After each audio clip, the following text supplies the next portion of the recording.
Okay. Right, I hope that's a paradigm shift for you. And it needs to remain a paradigm shift. That if you are looking for a competent leader, you are not looking for the superhero, you're looking for a good captain of a good team who's going to build teams, maintain teams, keep teams going. Because nothing in this world is accomplished other than through a team. Right? Like nothing. There's no leader who can do it alone. So, I'm going to ask you the question again that I asked you at the beginning, right? In the beginning, I set you up for failure. I asked you, but I have to get what your initial impressions were. If I'm looking for a hero, I knew this because I just knew it, that you will go for the superhero leader. And now I'm asking you a different question. What qualities and skills does a captain of a team need? So you got your piece of paper, turn it over. On the other side, put 5 things that a captain, a good captain of a team does. Okay, what does a good captain do? What skills does he have that makes him a good team? Think of 5 that makes a good team, right? He's a leader of a team now. 5 for yourself. Just think for yourself. And then do the same thing. Share with each other your 5 things. A captain of a team. What must he do to be a good captain of a team? And then think of 5 and then share it with each other.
When you finished your 5, just share it with each other.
Okay, we've got a minute or two left.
Okay.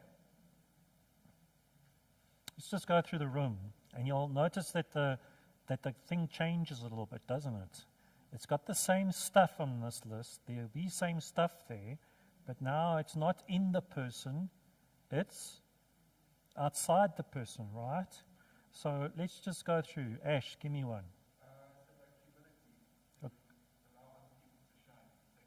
Okay, so you see there, humility is like a quality here, right?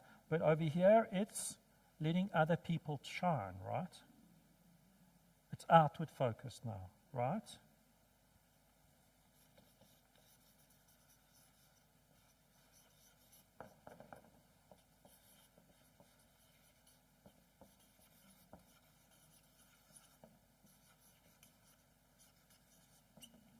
So John Hunt didn't take the claim for being the person who got the first top of Everest. He was quite fine with that, right? Right, okay. Anne and Liz. No, it's different. Empowering others is different. So now you see that it's outward focused now, it's not inside, right? So we would say he delegates, but now he's actually empowering others to do work, right?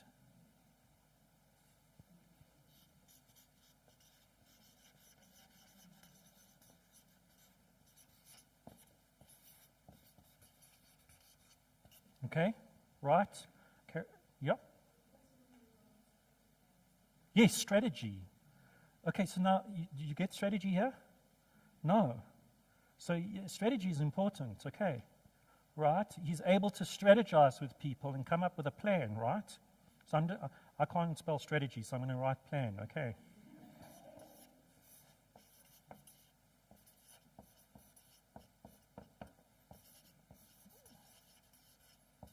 Okay. Carol. Servant heart. It's there. So he has to serve his team, right? A good captain serves his team, right? Right? There's no servanthood here, eh?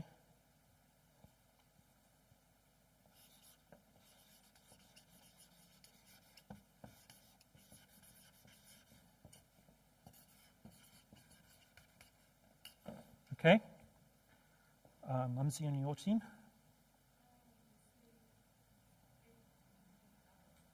Okay, inclusive. So includes others. It's not there, right?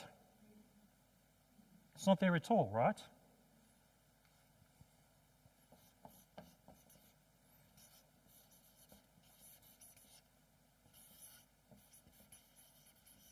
You can't have a team if you don't include others. Okay, right? Ashley, give me another one.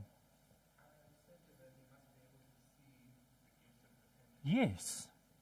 You must see the gifts of others, right? That's really important, right? Okay.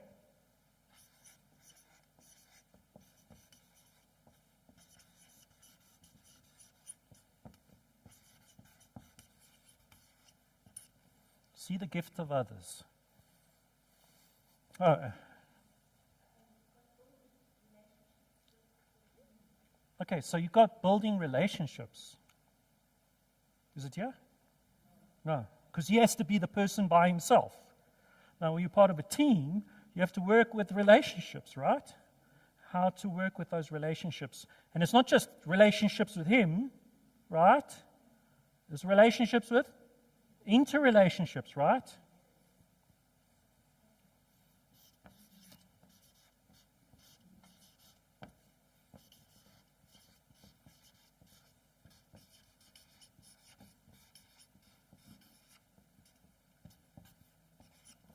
Okay. One more at the back there.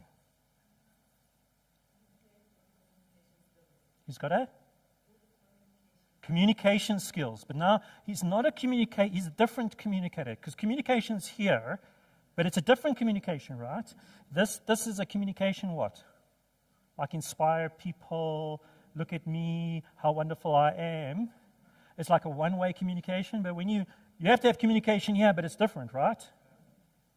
Okay, it's getting everybody to work together and who's doing what when, right? That type of communication, right? It's a different form of communication. Okay.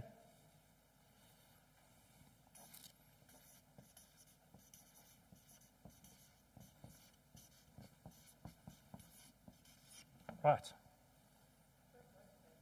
Motivate. So now, there's going to be motivation over here, right? Is it a different type of motivation?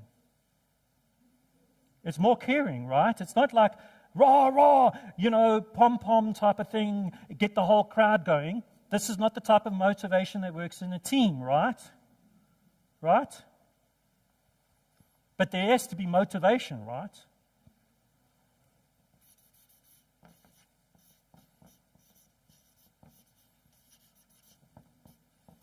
Okay. Carol? There has to be love. Has to be love. He doesn't need to be loved. He's being loved. Everybody's following him. You're not going to work a team if there's no love.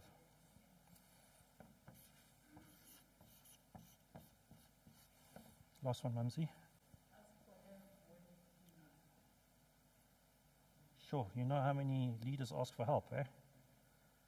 If you make him that, then he can't ask for help, right? If you make him the superhero, then you can't say, I'm weak, I can't do that, that's not in my gifting. Do you understand? Right. That's humility over here, but this is others to shine. Okay, that's why I wrote it out. Okay, so ask for help.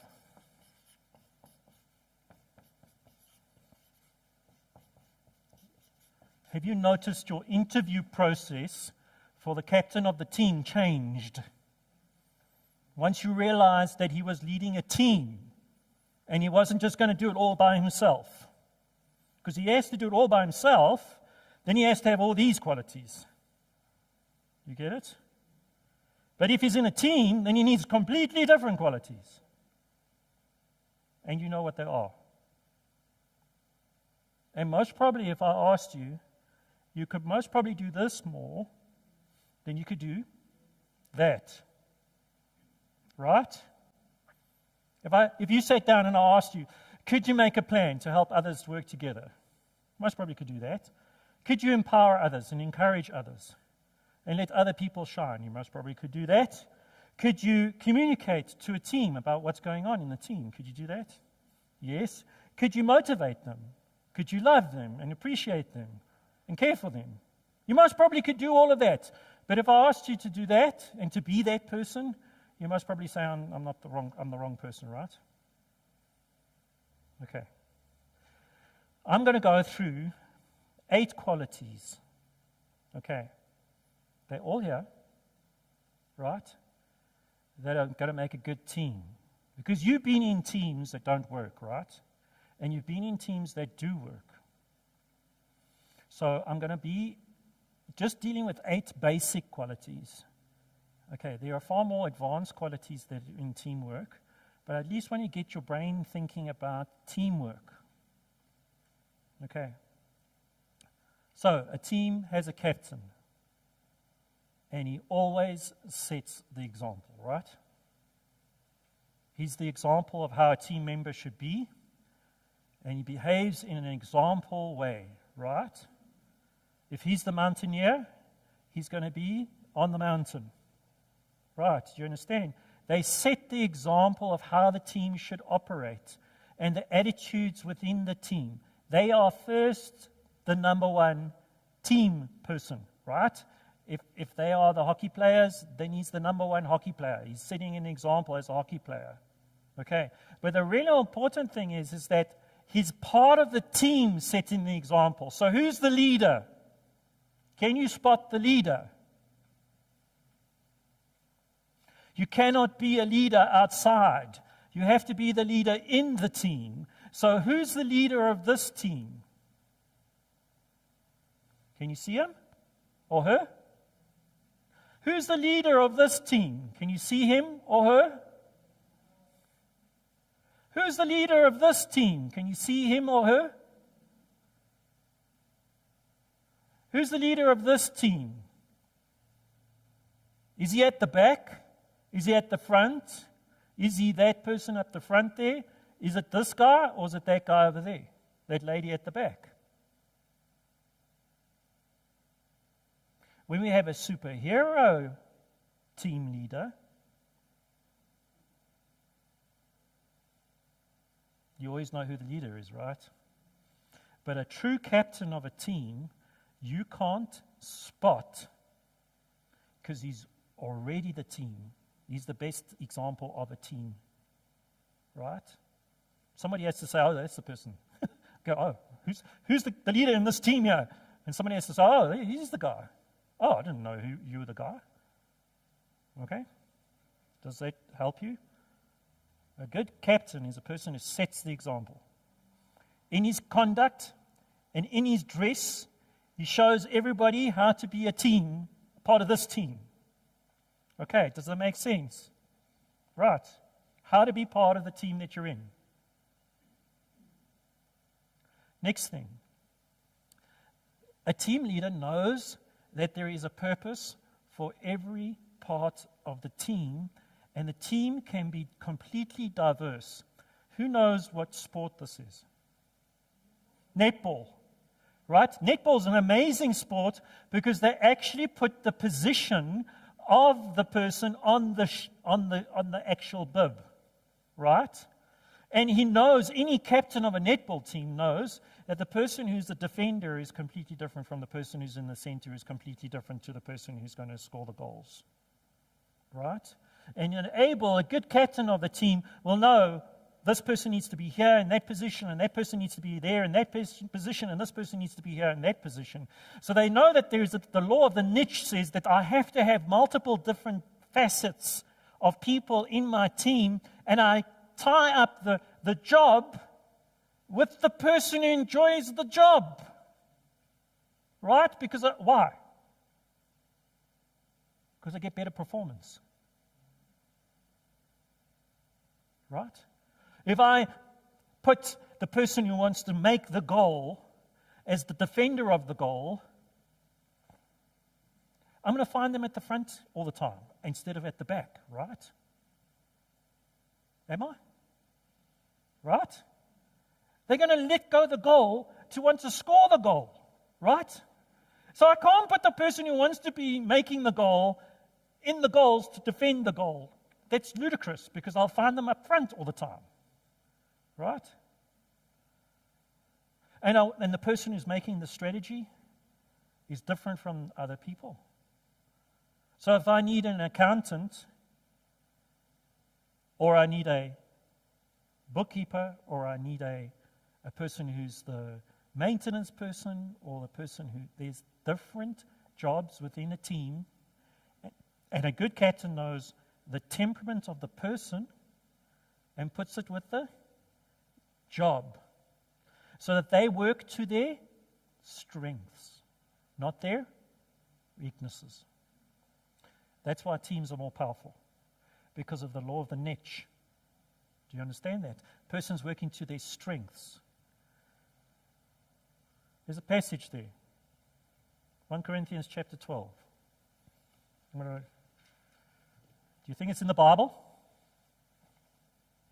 I'm going to hand out a book. Just find 1 Corinthians chapter 12, verse 27 to 31.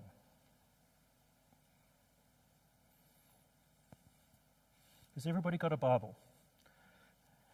I'm going to ask a few people just to read. Okay, if you're brave enough to read. Faith, have you got it? Almost. 1 Corinthians chapter 12, 27 to 31. Read loudly for everybody.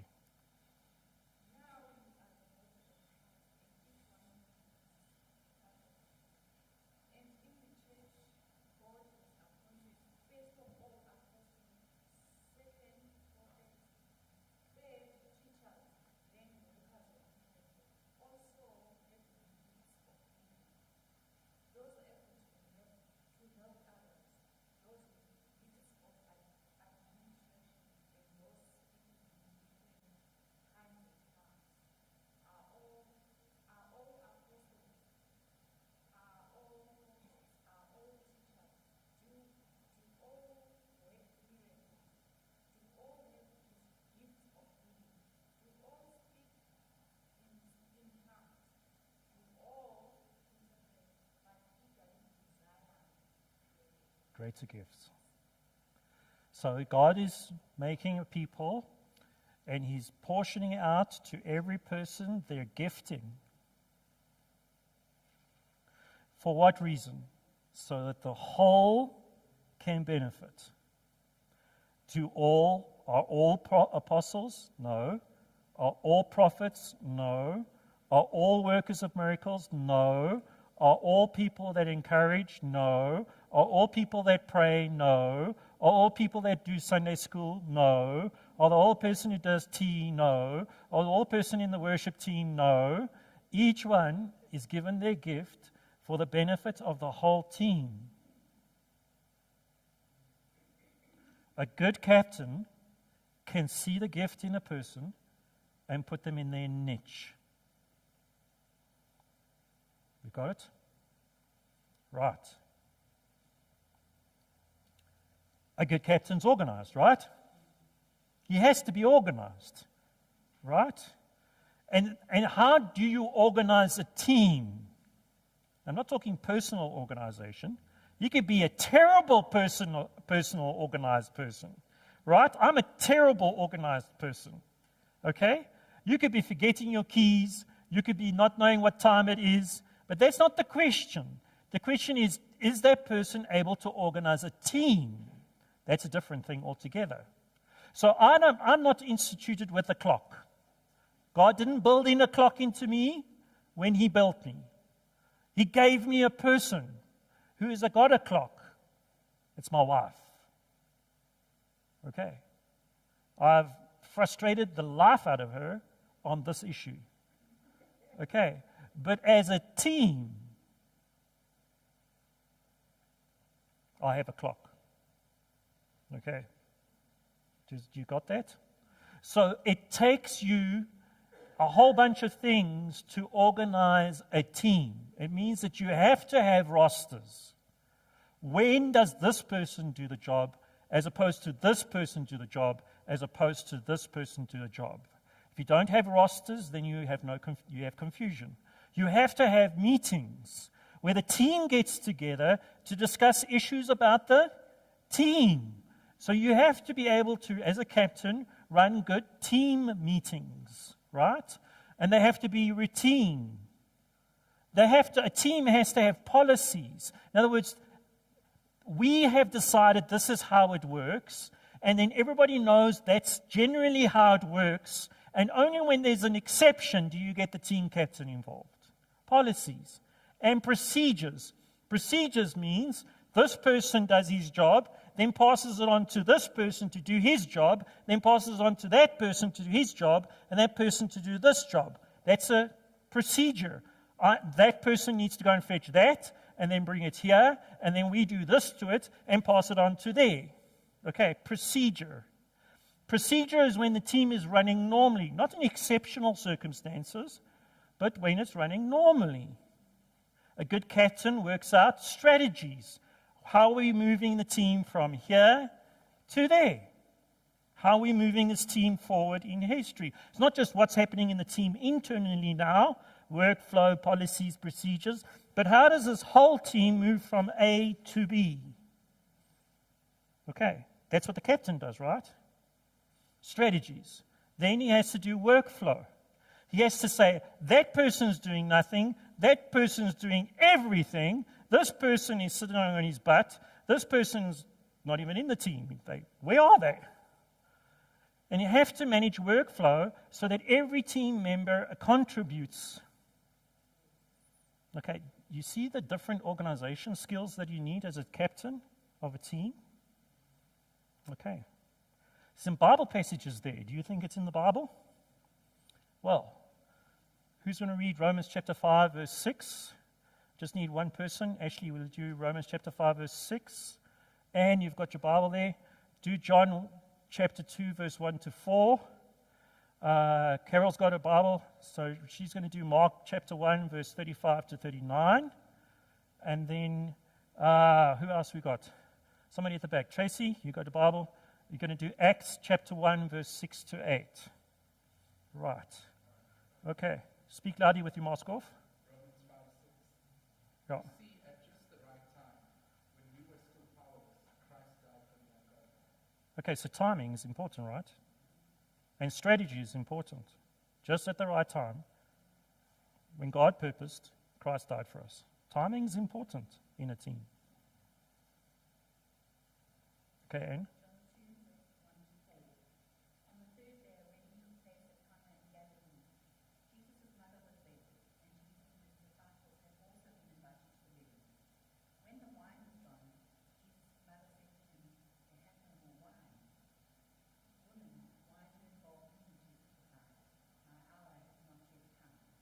Carry on. Just carry on. Okay. So what does he do?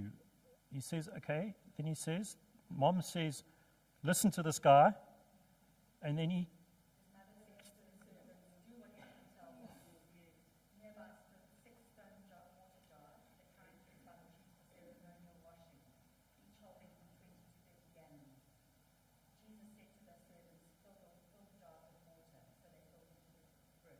Okay, so now he's arranging a team. There's a big jars filled with water. Get them filled, come them out, go back, go forward. He's organizing a team, right? He gets them filled, and then he says to the guy, take a cup, go and take it to the taster. And he made a plan, right? Even though it wasn't his right time. But he was a team leader.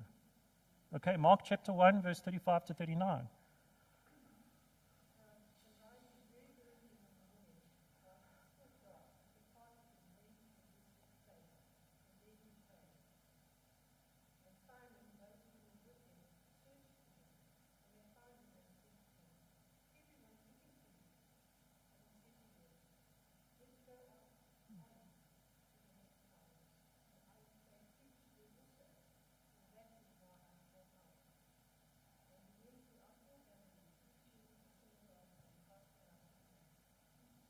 So now, why would I choose that one to deal with teams? What do you think's in the passage?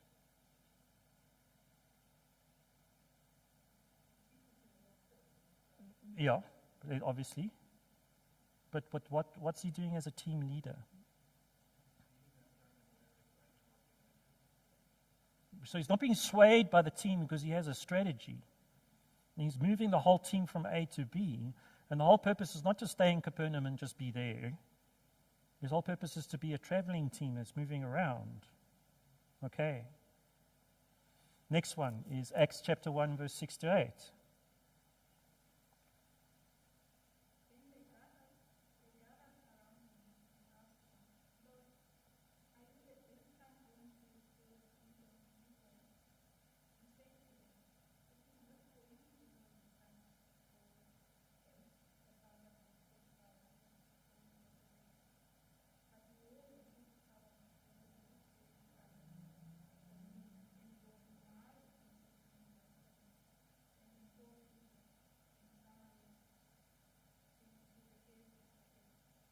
Okay, so what was that passage about? We're dealing with workflow, procedures, time, strategy. What's that? Did Jesus have no strategy? No, you had a strategy, right? What was the strategy? Don't worry about times and places. I want you to wait. First strategy. After you receive the Spirit, then the strategy is Jerusalem, Judea, Samaria, ends of the earth. Has that strategy changed for the church? No. Okay. That hasn't changed for the church. Right. Next one. The captain knows how to motivate people. Okay, he really does know how to motivate people. He knows how to keep people in his team and to encourage them when they're down and keep them moving. You know, a good team captain, if they're going up a mountain, he's not just at the front, right? If he's at the front, then there's a point where he waits, right, at the next to, and every team member goes past and he talks to each team member, and then he falls in at the back, right? And then he finds himself at the front again. Then he pauses, and then he's encouraging every member as they walk past him, and then he's at the back, and then he's at the front, and then he's encouraging every member as he walks along, and he's then at the back. Why? Because the people at the back need more encouragement than the people on the front, but then the people in the middle need encouragement as well. Right? That's exhausting. So you have to know how to encourage people, and the only way you can encourage people is through love. You have to know each person's love language in your team. This person's a word. I don't give them a gift. They're not going to encourage. But I say, you're a fantastic person. I really love the way that you did that. I really appreciate it. The other person's a quality time person. He needs time with his leader. Right? So you say, come and sit with me. Tell me what's going on with you and your life and universe and everything. And then that person goes, oh, my leader loves me. Another one, you're going to give him a prize because you're going to have prizes in your teams to motivate them, right? Gifts, right?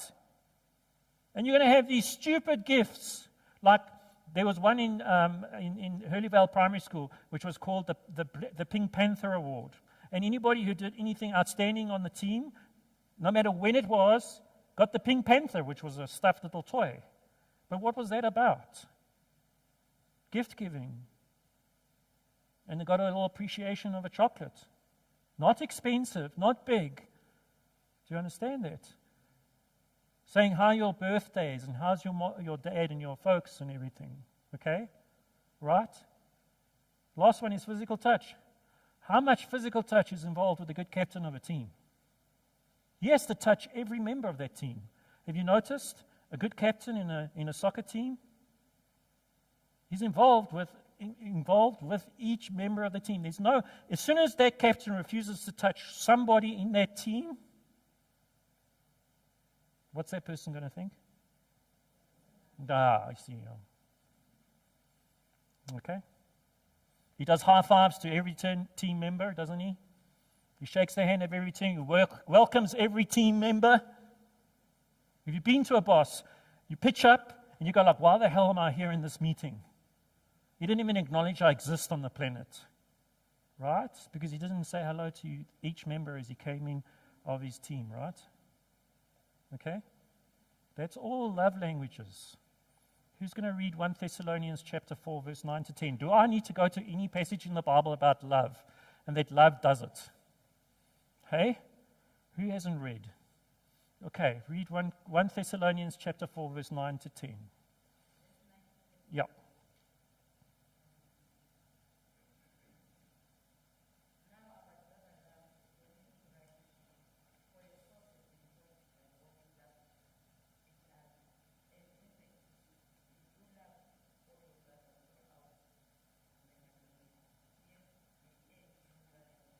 To love more and more.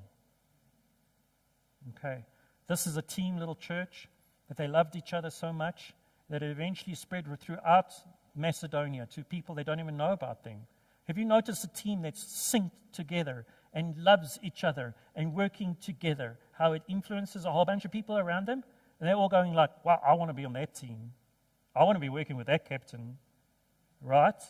Have you noticed that? A good working team that loves each other in a business, you know how much it affects the whole business? And the boss is going, what's going on in this team? You need to come and help us to love more and more, because this team I want that team to be working and I want that to be working, right? Well, that's what love does. People get paid on a team to do their work. What's the biggest thing they get paid with? Love. Love. If you don't pay them their salary, they will step off your team. Okay? Right? And the biggest thing for a team, no matter where it is, even if they have a salary, is love. Okay? Right? That captain loves me. I'm special on this team. Can you do that? Yes, of course you can. They know how to train a team, and they know how to train an individual in the team. They know how to train a group of people.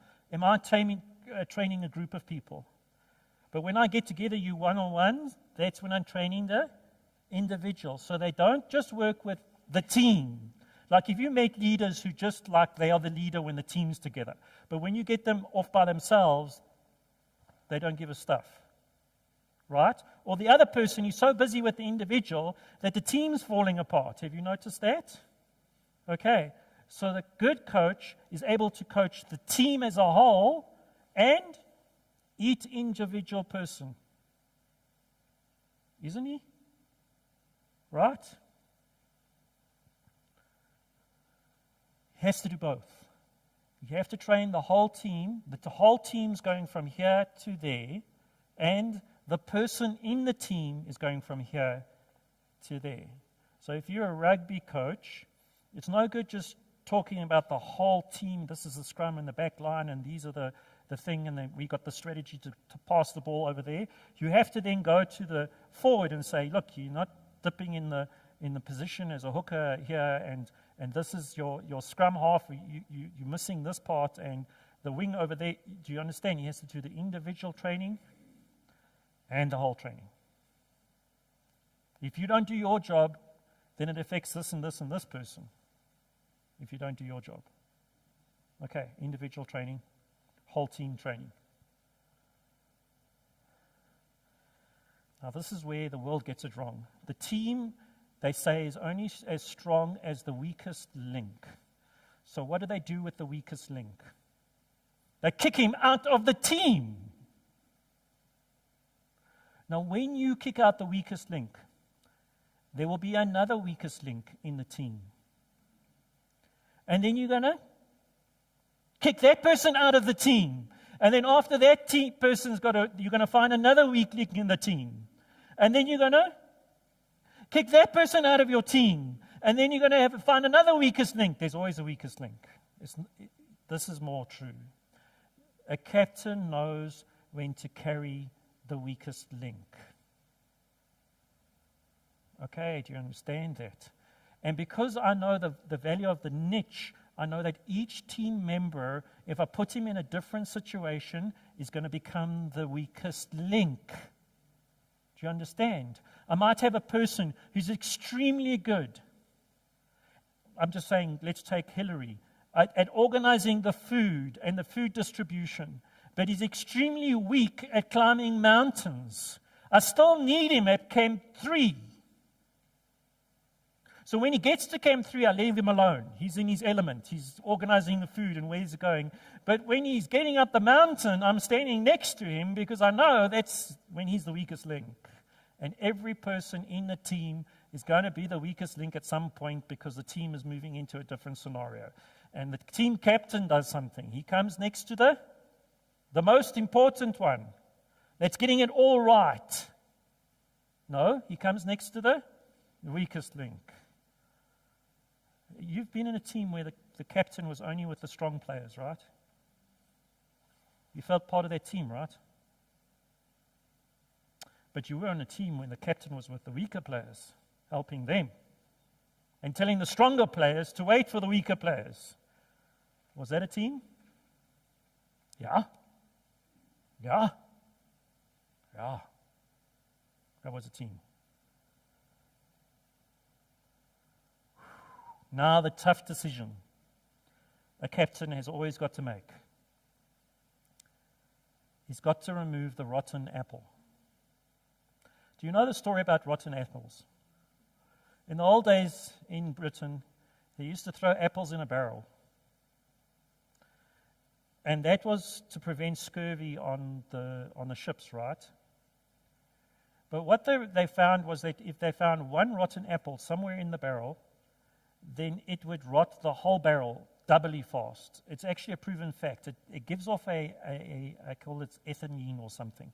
It gives off a smell that actually increases the ripening of other fruits. Now, you want to keep that barrel for the longest period of time. So the result is that on the ship, they were constantly emptying the barrel to find the rotten apple and throw that away so that they could preserve the whole barrel. Otherwise, everything would be accelerated into rottenness. Okay. A team leader at some point has to make the tough decision. He's not getting rid of the weakest link. He's getting rid of the rotten apple. It's the rotten attitude. It's the rotten attitude that prevents people working together. Right? It prevents love from flowing between members. It prevents communication from going between members. It prevents the team from getting up. They're always sitting down. It prevents the team from moving forward. It's an issue of attitude. Now, for the longest time, I didn't know that a rotten apple exists, because a team member who's a rotten apple looks like a normal team member, and sometimes he's the most skilled team member there is. But a captain knows that it's about the team, not the individual. And the rotten apple thinks it's all about the individual and not the team. That's the biggest thing. So how do you spot a rotten apple? It's about attitude. It's about me first, not team first. Okay. So here's to identify a rotten apple. And I'm going to be honest with you, it's going to be tough for you to find this rotten apple. It's going to surprise you sometimes. Here is the attitude.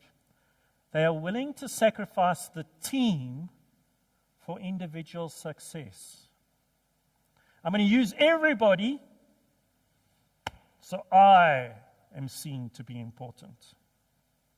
Have you had a person who used everybody in the team and then he got promoted and you go like, awesome, we all worked nights and days for this guy and he's standing up getting the prize and he says it's all about him. Well, that's a rotten apple. Next one. When that person comes, it's the best way to spot the team. When that person's absent from the team is cohesion together. But when the person comes into the team, the whole goes, okay. It's because of this. Personal attitudes tear down the team. He's working the team, or she's working the team behind the scenes. With the Proverbs talks about beware of the guy that winks and nods and kicks and nudges. Okay. Just look for that person. The one that kicks and nudges and winks. And okay, that person's working against your team. Next one. They're never at fault. It's always everybody else. The best way to check a person who's a rotten apple is they go, it's never my fault. It's that person, that person, that person, that person, that person, that person, that person. A true team player says, yeah, I didn't do that well. And we didn't do that well. We need to improve that. But a rotten apple says, no, it was you and you and you. And when you come and say, no, it was definitely you. You were supposed to. But you know, it wasn't me. It was that person, that person, that person. When the arrows completely point outwards, get rid of the person that they should be. Just reverse the arrows. If they just point to each other all the time, you know, you got it wrong, I got it wrong. You know, teams always get it wrong. There's somebody who's always get it so wrong. We're all going to help each other. But the one that says, but you're at fault, and he doesn't go, oh, you know, you're right, you got me. I'm going to try, I'll let down the team. But says, no, I would have done exactly if it wasn't for that person. But you're at fault. No, I would have done it if that were that person. You need to get off your team. he believes that the whole team is reliant on them.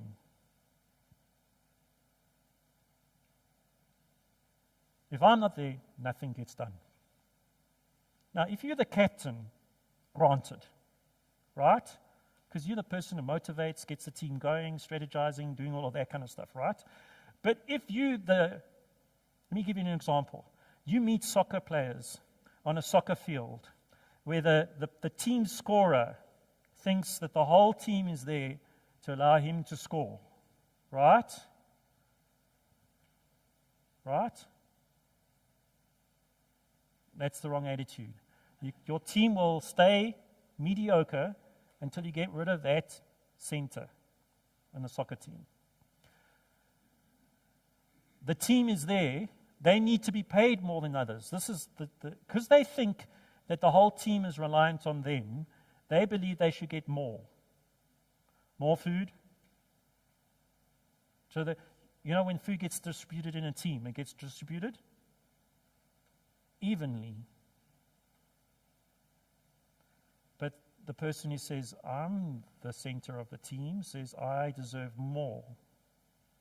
I should be served first, not last. Okay. The other one is, the team is there to serve their own personal ambitions. I'm just waiting to get off this team to get to a better team.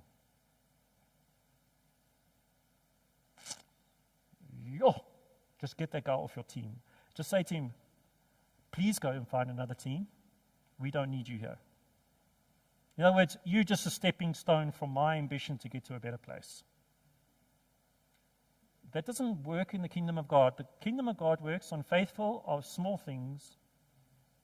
And if you're faithful in a small team, as a God who sees that work, I'll give you another team.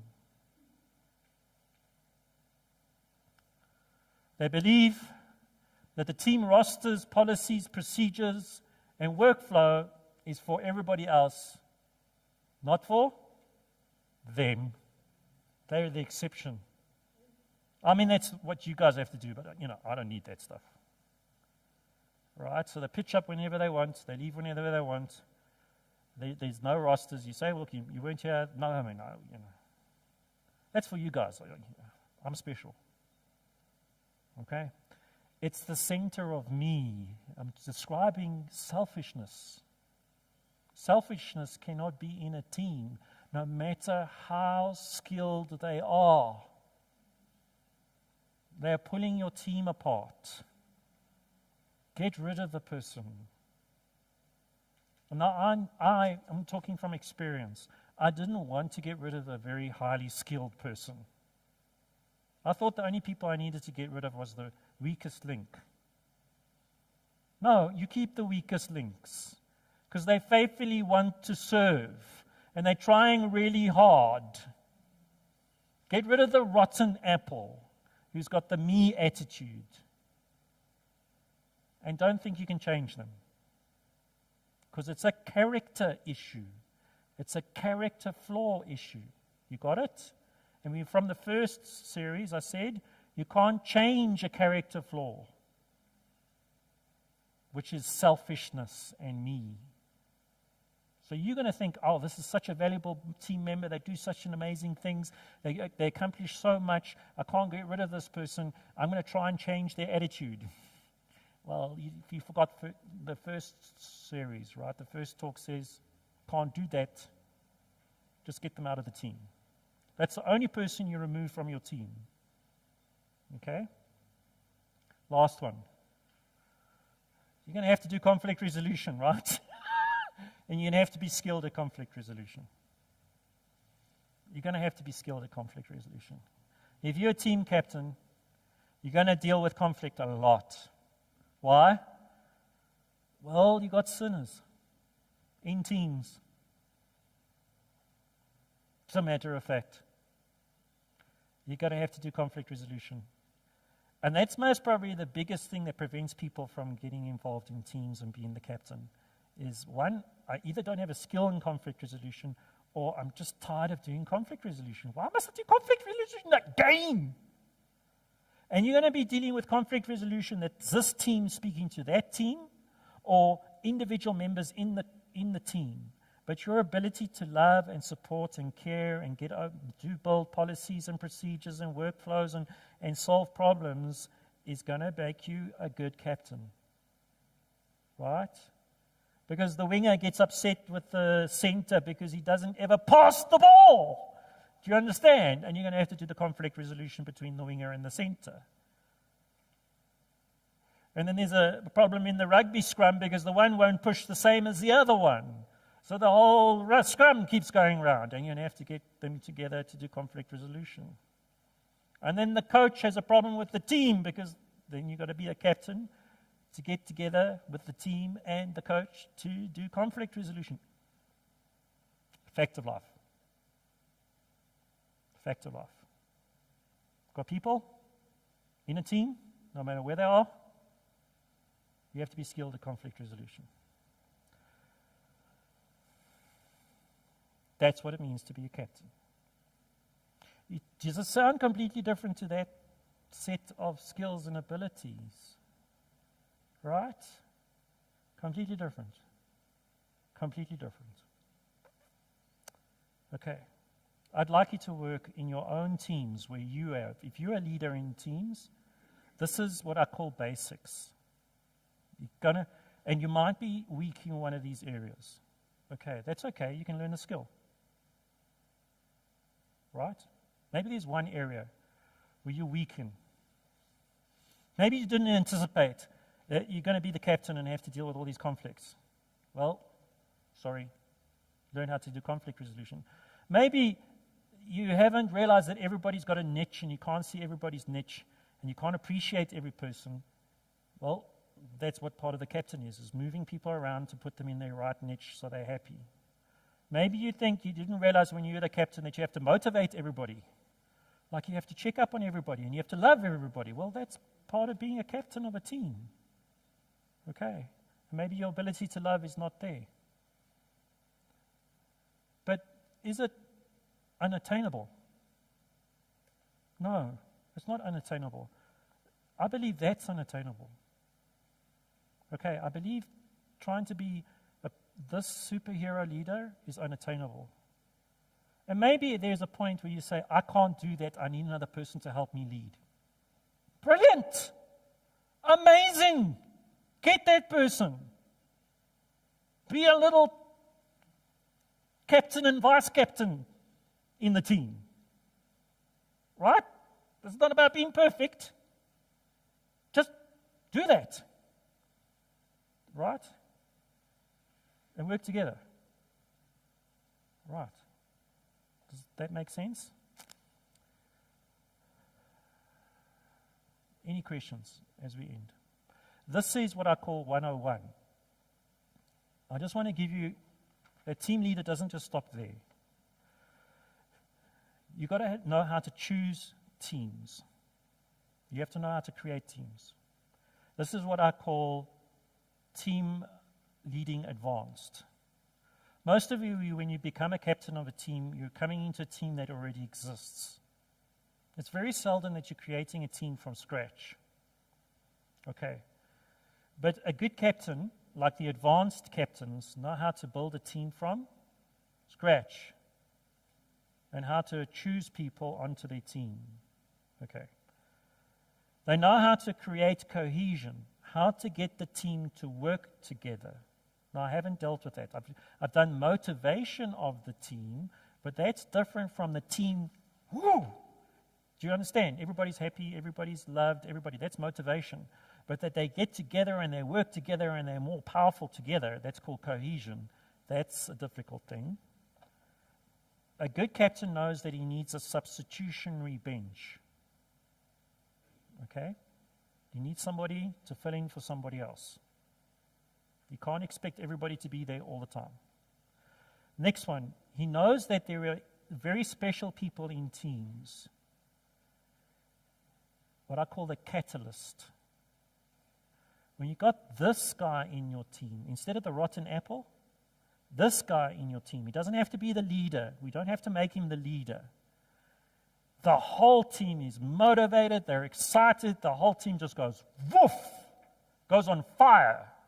When that person's not there, they're sort of mediocrely going. The team works, but it's not. Then you get this person, and you get everybody motivated, and everybody's happy, and everybody's going, and everybody's driving, and then they're down the road, and they take that person out. Right, that's called a catalyst. Then the next one is a timeout. You're going to have to use timeouts as a punishment. You're not playing like a team member. I think you need to go and stand over there and consider your life, the universe, and everything. You're valuable and you're important, but you're breaking down the team. You're going to have to use timeouts. And then you're going to have to deal with ethos.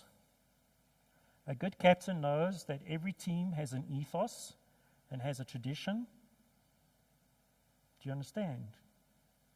Why it's like it gets everybody involved. It gets everybody understanding this team has a history. And finally, with strategy, that teams grow through milestones. They go from one step to another step. And a good captain knows that if he trains them in this area, then they'll move from here to here. Okay. And then he knows that he needs to train them in this area, then they'll move from there to there. So he knows that teams move through milestones. If you give them a milestone, get this right and that right, then we will be better. Then he gives them another milestone. If we get that right, then we will be a better team. And if we get that right, he doesn't expect them to be to the end of the road. He gives them little milestones that the whole team, and we celebrate at the milestones. That's team advanced. I'm just giving you a taste. If I ever do teams again, that's what I will do. Okay. That's for you who know all the basics first, and you might have not thought about these other things. Does that sound completely different from the superhero leader? Do you want to be part of a team that has that person as a captain? Absolutely. I want to be part of a team like that. Okay, I hope that helps you. Okay, I think the Lord can use you wherever you are if you learn the skills of being a team captain instead of being a superhero leader. And you'll get far more done in so much fun. It's so much fun to do this with other people, isn't it? When everything clicks, everybody's happy, you're doing an amazing job, everybody's like excited, you're meeting other people's needs, you meet people, you love people, you're excited to be in their place. You don't get that from superhero leaders. You get them from good team captains. Okay. Right, I'm finishing right now, but if you have some questions, you're most welcome to ask me any questions.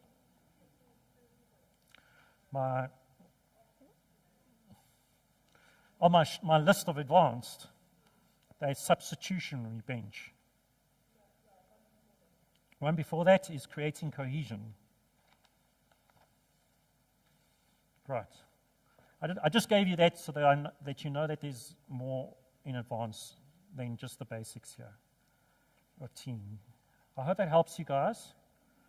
Okay, I think normal people can be team captains. Okay, weak, vulnerable, sinful people can build good teams. Okay, it's been demonstrated through history. Okay, and I'd love you guys to be a good team. I've got two questions. The first one is, what do you do when you are a team leader and most people in the team, their love language is physical touch, and you feel like they're drowning you with hugs. Yes. You can't breathe. Like how do you make them understand? So It's like, they always want, like, they so now you have to ask the difference. Is this a tradition? In other words, that's just part of the team tradition. That's how they greet it. That's the tradition of the team. Okay, that's the accepted way of greeting each person in the team. Each team has an accepted way of greeting each other. Okay, so now that's, where rugby players greet each other differently from accountants. So that's a question you have to ask. then the other question is, do I need to educate them more? So in other words, they only know one love language, then I need to teach them all 5. So get them together as a team, okay, and say, look, you're doing amazingly in one love language, and it is meeting a lot of people's needs, but there is more. So you can do that both. So, for example, I noted that one of my teams that I was working with, they were very good at words of affirmation as a team motivator.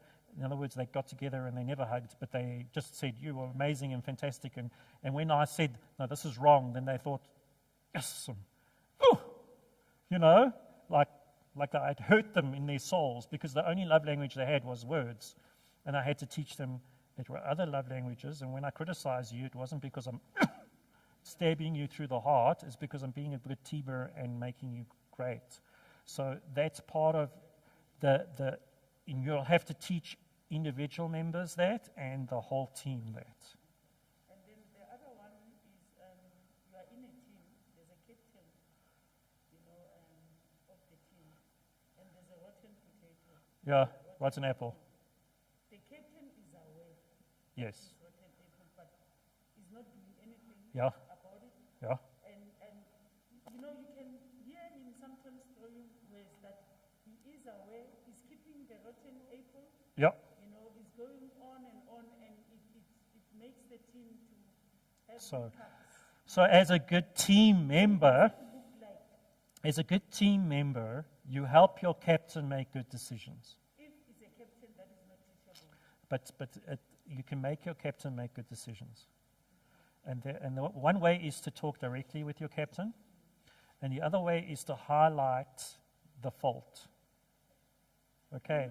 So in other words, you just say, when the rotten apple says it wasn't me, you don't have to challenge it in the group. You go to your leader and you say, he's lying to you, it was him. And that's what the hardest thing as a good team member is, which is to give good information to your captain. Okay, to give good information to your captain that's unbiased. Okay, so that's not like you're out for that person. You're just telling them the truth. So now that a good team leader also knows how to deal with a bad captain, and leaves the consequences with the captain when the team fails. So the hardest thing as a team group is for when the whole things fall apart, is not cover for the captain. No, because of, The captain has to carry the ball at some point. we try to an extent that sometimes even when you want to show the captain that, to an extent that when, with humility, not being biased or whatever. So, and the but then- captain will be like, I didn't employ any policeman. And Yes. then- So what he's doing is he's not being a team. Yeah. So he's not being a good captain.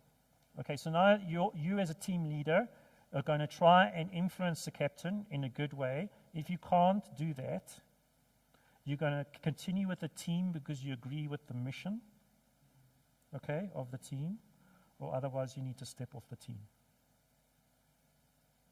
Okay. You don't have to be on any team. You can choose to step off the team. Okay. But there's no perfect anything. There's no perfect captain. I'm not a perfect captain. So you have to deal with pain and suffering and the individuals in it. And if you agree with the purpose of what the team is there for, then you can continue with the team with a purpose. It doesn't mean that the team's functioning well or the way it should be, and you can be a good team leader, member. In other words, you give good communication that's unbiased. You support that. You fill in for where the captain's not okay. But if there's a rotten apple, the only solution I've been able to do with a rotten apple that I was on a team. The reason why I discovered a rotten apple was I was on a team that wasn't working, that was very discouraging. I couldn't be involved with the team. It was doing its work, but it was just making it, everything was so hard. And one of the things I couldn't recognize was everybody was skilled in the team. Everybody seemed to be able to work together. And then it was a total disaster. It wasn't working. It was at work. And eventually the Lord taught me the rotten apple. And surprisingly, the most skilled person was the rotten apple. Okay. And then the result was is that, okay, I talked to my boss about it, and then it didn't happen. And then I constantly communicated and highlighted the rotten behavior. Okay. And then I prayed. Because that team is under God. So I couldn't change that. So I prayed to God, who's the head of all teams, and said, Lord, isn't there some way you can change this team? Okay. And change the dynamics of the team. So many times when I've not been able to get rid of the rotten apple because of a whole bunch of reasons, I've actually prayed them out. Okay. Right. And sometimes it's not the captain, hey? The captain could be unskilled. It's the rotten apple that's causing the whole team to fall apart. When you get rid of the rotten apple, everybody seems to click together again. That's not always the captain's at fault. Yeah, like in our case, we can all see that this is So just pray the person out. because of whenever the rotten apple is not around. Everything's the fine. flow, it's so, but when a rotten apple comes, it's toxic. So now you can engage. It's only, Yeah. but it's not up to us to keep it So up. I have prayed as a team member. I've constantly reflected with the captain, if I have a good relationship with him, and then I prayed the person out. And I've done that a number of times. And the Lord, over time, has been able to get that person to fall out. He changes something in dynamics, and then the person falls out. And then the whole team just goes, click. Okay. Right. Any other questions?